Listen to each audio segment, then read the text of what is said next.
Hey guys, Ryan Dement from Chasing Happiness Podcast. I hope you guys are having a great day. This week on the podcast, we have Jon Weberg, and Jon is a business growth consultant.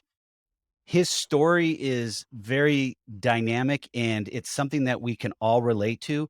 He's a second generation digital marketer and he escaped poverty. So he's had that toxic relationship with money that we all had, and he's going to share his story with us this week.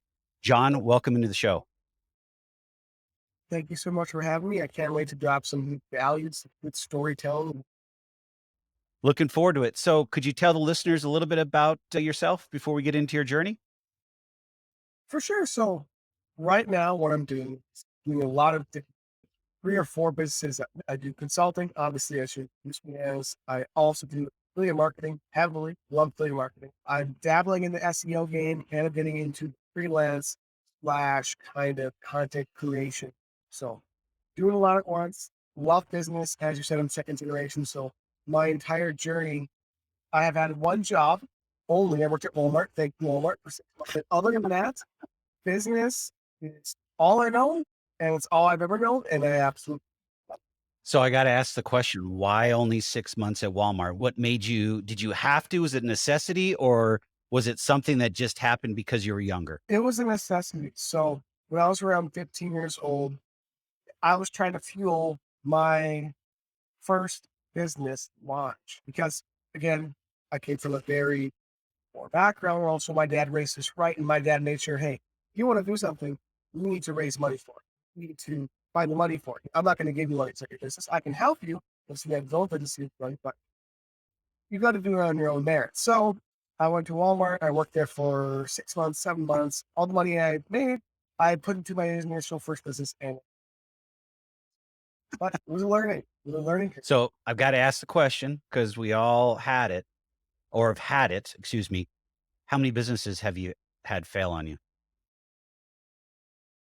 Okay, it's a great question. The first one when I was 15, technically a second one when I was around 16, 17. So that's the second while my family or myself was really broke situation.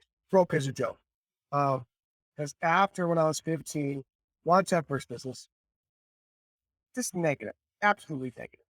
Launched the second one, it did okay by a couple $100.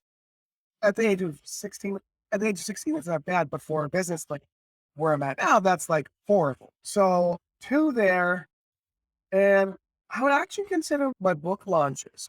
Also self-published author, I self-published 2 books. I put my heart into them, and I didn't actually launch them out very well because I was more just concerned with, okay, it's a really good book. I want to make the best book possible. So I think I didn't, the only promotion I did for them was on like social media a couple times. So yeah, those launches went horrible. And that's part of the craft. Some things you do amazing, some things you do go absolutely horrible, and just learn from the bad experiences, learn how to do it better next time. I'm with you. I'm a two-time failure, and Nice. entrepreneurship has been the best learning experience of my life. Unlike you, Mhm. I spent 25 years in corporate America, and corporate America did not teach me Yeah, how to fish. It right. taught me how to be fed every other week. So, I've Okay. had a little bit different of a journey in life in that sense. Would I give up the experience from corporate America? No. I got to learn a lot of different Mhm. financial products that a lot of people don't have experience with, which has helped me, but the one thing I wish I could have learned during that time is to fish.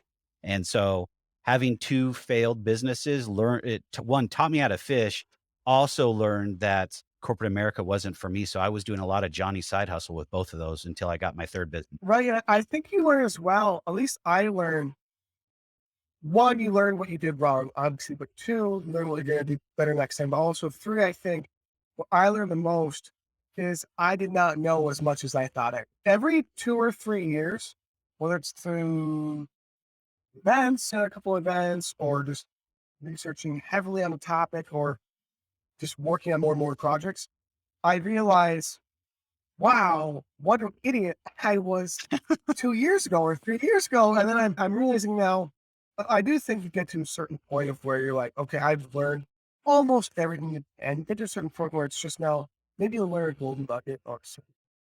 and that's where they're at, which I think I've been close. Yeah, I think I sneakily learned because being young too, I think it's part of it. You're young, you think, oh, I'm great. I'm the best. I watch what I can do. Every 2 years, you're watching this business, this, that. You go, there's so much more still. And I'm moving along much better now that I learned to learn.